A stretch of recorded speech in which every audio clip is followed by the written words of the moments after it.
Carl, it's been 2 years now since you last made a presentation to our investors. So it'd be really good to see how Secure has performed since then. I guess when you look at the company name, it would put anybody full of dread when the country went into lockdown. However, in Secure Retail, we were prepared for what was coming, and our DR plan kicked in. We tested working from home way before lockdown happened, so got ourselves into a good place to continue trading as an organisation. Our strength in the supermarket sector, particularly with Aldi and Lidl, meant that we were classed as essential for the UK, and that enabled us to support the supermarket sector. But we managed to get within 10% of the budget, so we achieved a 3 million EBITDA as opposed to 3.3 million budget, which we were very, very satisfied with, and put us in a strong position to move forward into the next financial year. Yeah, the impact of COVID on your overall market, in terms of, I guess, the devices, the impact it had on the payment sector. Initially, we were worried that there wouldn't be any bright side to the pandemic, but it soon became clear that the rule changes being put in place by the government meant that, particularly in the hospitality sector, there was a requirement, an urgent requirement for more devices. And those devices were more expensive devices because they were mobile, using Wi-Fi, Bluetooth and cellular technology. So there's a huge shift to get mobile payment devices into the market, so pay at table. How do you feel about the future prospects for the business, Carl? The services business is ramping up dramatically, now represents more than 50% of our EBITDA.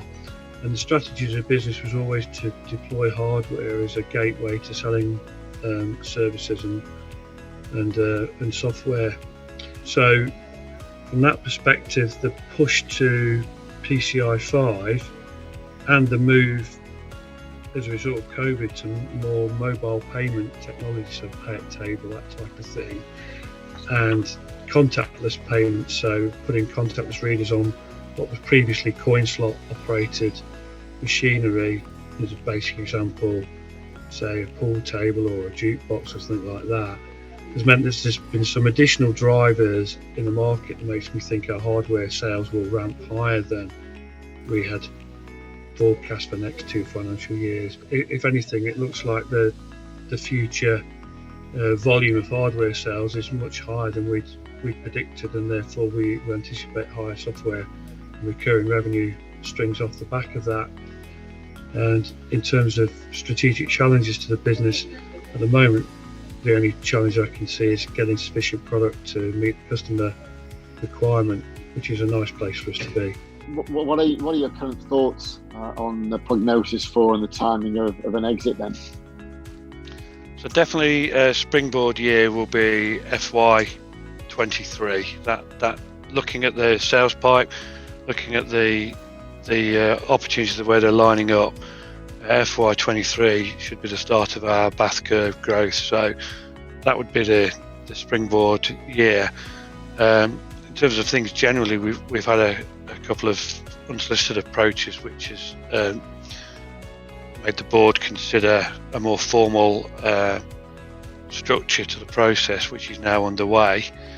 So that may come to something in terms of the unsolicited approaches, but certainly if it doesn't, I'd say FY23 is the springboard year for the business.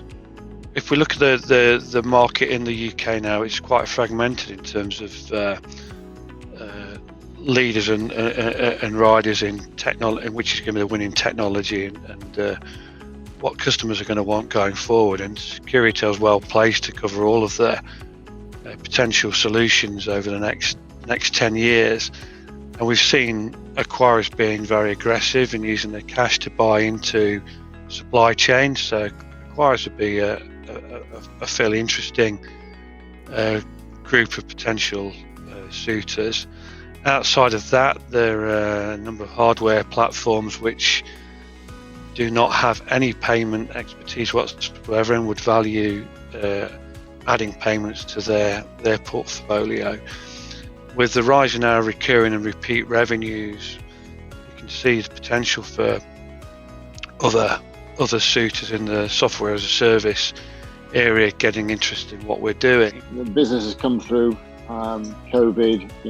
The market has, if anything, has moved towards us, albeit it has been delayed a bit, but in terms of the demand in the marketplace, that looks positive, and the prospects for an exit over the next couple of years look pretty good.